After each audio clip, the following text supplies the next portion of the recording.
मेरा टॉपिक भारतीय विदेश नीति सिद्धांत निर्धारक तत्व एवं उसके विभिन्न चरण। सबसे पहले हम समझते हैं कि विदेश नीति होती क्या है। विदेश नीति के माध्यम से कोई देश दूसरे देश से अपना संबंध स्थापित करता है, अपने अनुकूल उसे प्रभावित करने की कोशिश करता है। विदेश नीति के माध्यम से हम अपने सामाजिक, आर्थिक, सांस्कृतिक मुद्दों को या उन व्यापार के द्वारा हम अपने देश की प्रगति को आगे बढ़ा सकते हैं।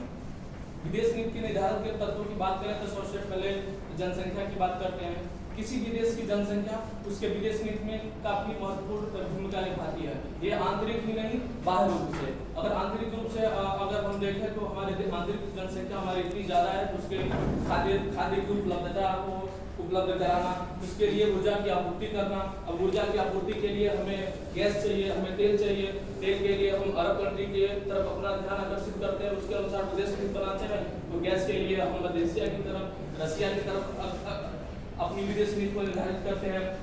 अगर जनसंख्या को बाह्य रूप में देखें कि कैसे विदेश नीति को प्रभावित करती है, तो अमेरिका के जो भारतीय मूल के निवासी लोग वहां पर निवास करते हैं, वो भारत व अमेरिका के संबंधों में सकारात्मक रूप से अपनी भूमिका को निभाते हैं।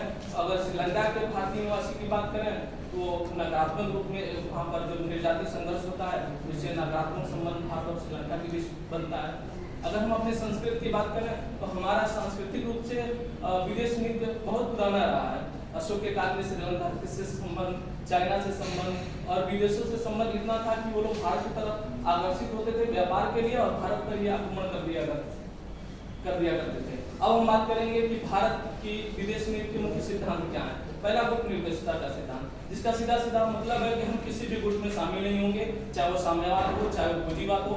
हम एक अपना निर्गुट बनाए रखेंगे और सभी से लाभ लेते रहेंगे, जिससे हमारे देश की आर्थिक विकास होती रहे।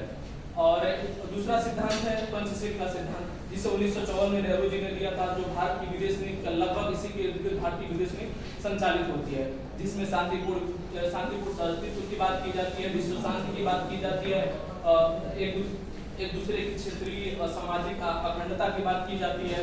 और तीसरा सिद्धांत गुजरात का सिद्धांत, अगर हम बात करें तो गुजरात सिद्धांत में है कि जो हमारे छोटे पड़ोसी देश हैं उनको हम ज्यादा तवज्जो देंगे, उनके साथ व्यापार को बढ़ावा रखेंगे, ताकि वो हमारे विरोध में या हमारे पड़ोस में किसी वैश्विक शक्ति को लाकर न रख लें। और इसी तरीके से अगर हम बात करें इसके विभिन्न चरणों की बात करें कि कैसे कैसे भारतीय विदेश नीति अभी तक आई है, तो पहला हम नेहरू के काल की बात करेंगे। नेहरू के काल में लगभग उनके व्यक्तित्व के हिसाब से ही पूरी विदेश नीति संचालित होती रही है। वो आदर्शवाद को मान्यता देते थे, वो निरपेक्षता को मान्यता देते थे, उनका फोकस औद्योगिकरण में था, आर्थिक रूप से भारत को एक मजबूत शक्ति बनाने का था, न कि सैन्य शक्ति को बनाने का।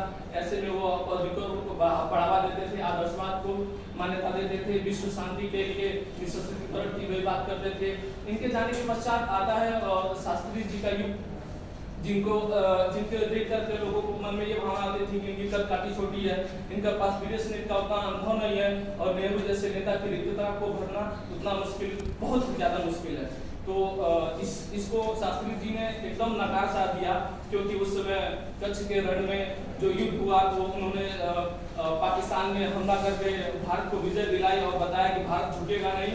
और दूसरी बात, वो श्रीलंका के समझौता करके अपने छोटे पड़ोसी देशों को ये बतलाया कि भारत अपने छोटे पड़ोसी देशों पर कभी आक्रमण नहीं करेगा। तो उसके बाद 1971 में इंदिरा गांधी के युग की बात करें तो उसमें पाकिस्तान, चाइना और फिर उसके साथ में अमेरिका के तो भारत के खिलाफ गुट बनने लगता है। ऐसे में भारत के पास उसमें परमाणु हथियार भी नहीं था, उसमें अपने भारत के पास अत्याधुनिक हथियार नहीं थे। तो भारत ने मैत्री संधि कर लिया रसिया से, और जिस समय भारत का पाकिस्तान से युद्ध हो जाता है, जिसमें भारत ने 90,000 सैनिकों को बंदी बना लिया, बांग्लादेश को आजाद कराया था, और वहां पर उन सैनिकों को बिना शर्त उन्होंने छोड़ दिया था। तो इस तरीके से भारत अपनी